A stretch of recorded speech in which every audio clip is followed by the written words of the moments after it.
must bring the bar to the body in order to maintain the base of support. During this action, the two center of gravities come closer and closer, and the line of the combined center of gravity becomes shorter and shorter.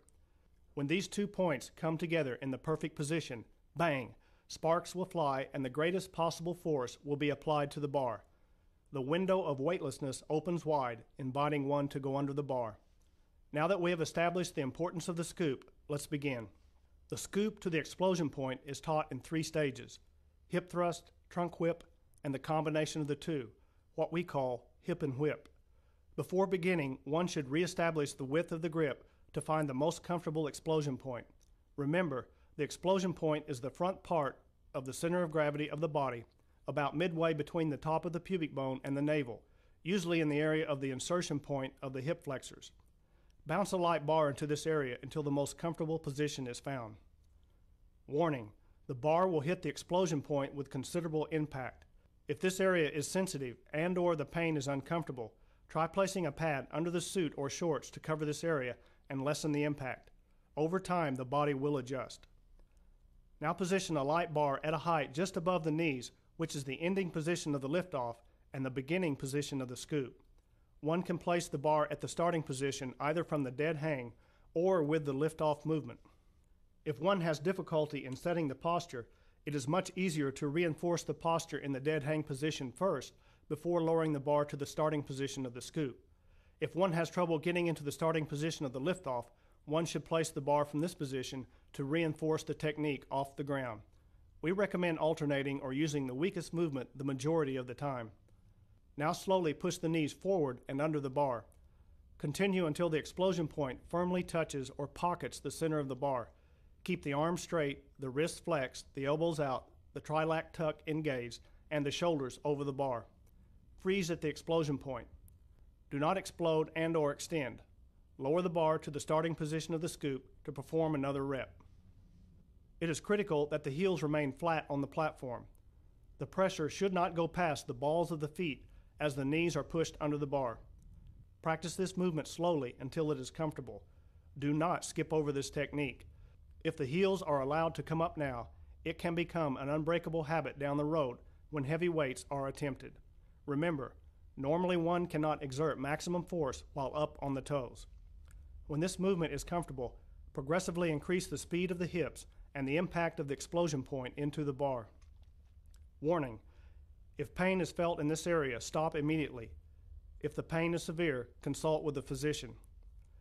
Continue to increase the speed and the force of impact until the hips are literally exploding into the bar, knocking it away from the body. Again, if pain is felt in this area, stop immediately. If the pain is severe, consult with a physician. During the action of the hip thrust, we are discovering and focusing on the speed and explosive power of the hips. This movement occurs because of the unique position of the hamstring muscles. They cross both the knee and the hip joints, causing leg flexion and trunk extension when contracted. The legs were extended during the liftoff by the action of the quadriceps.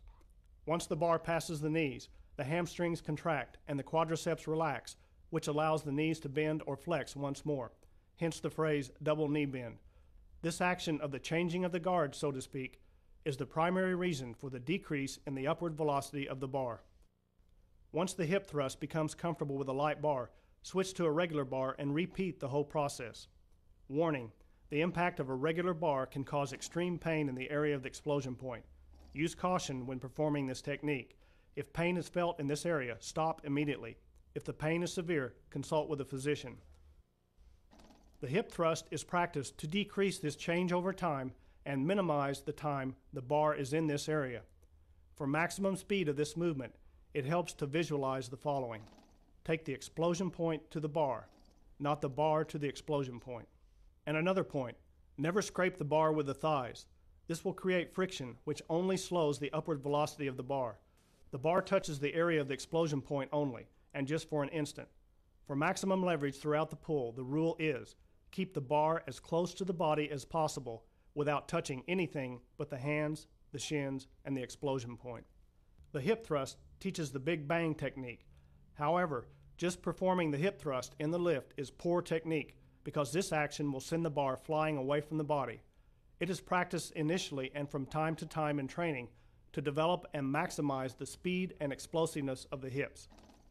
If this movement is not learned first, maximum speed will never be established in the lift.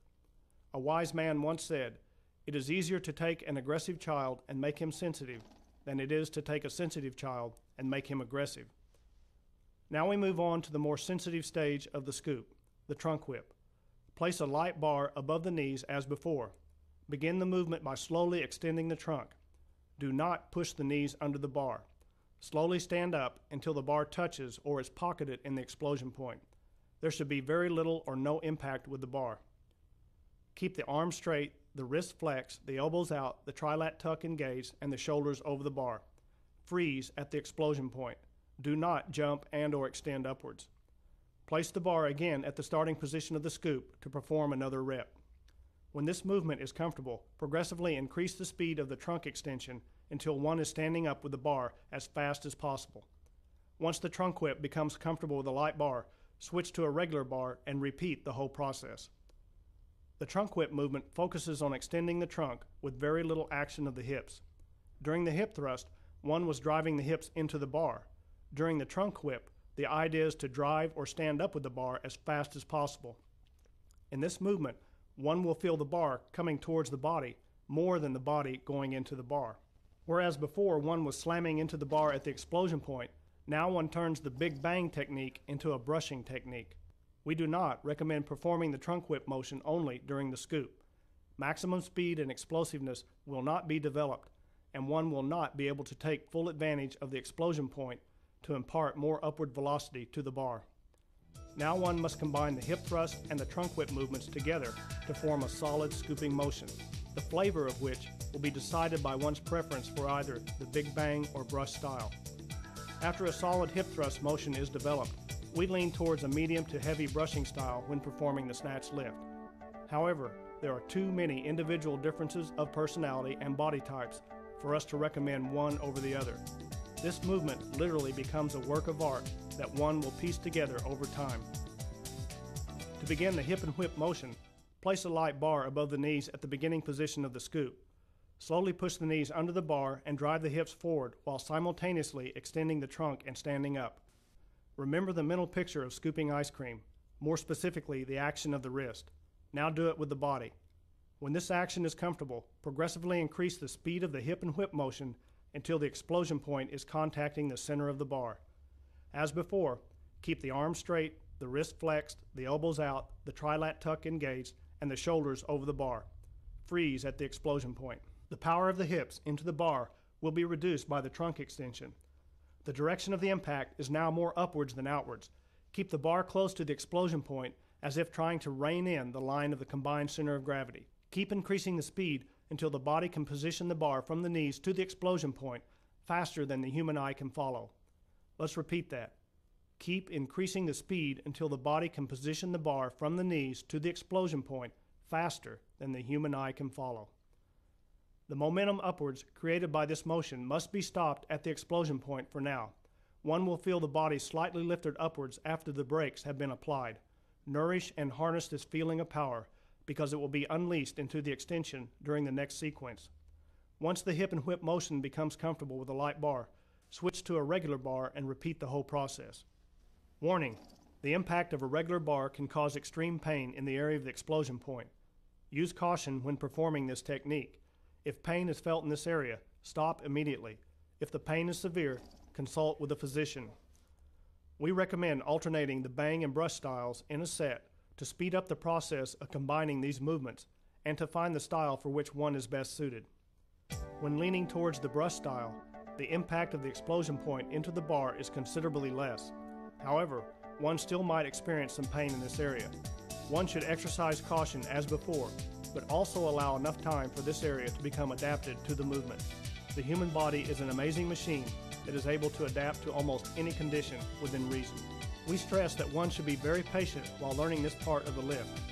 Take the time to perfect this movement because it is the key to lifting heavier weights.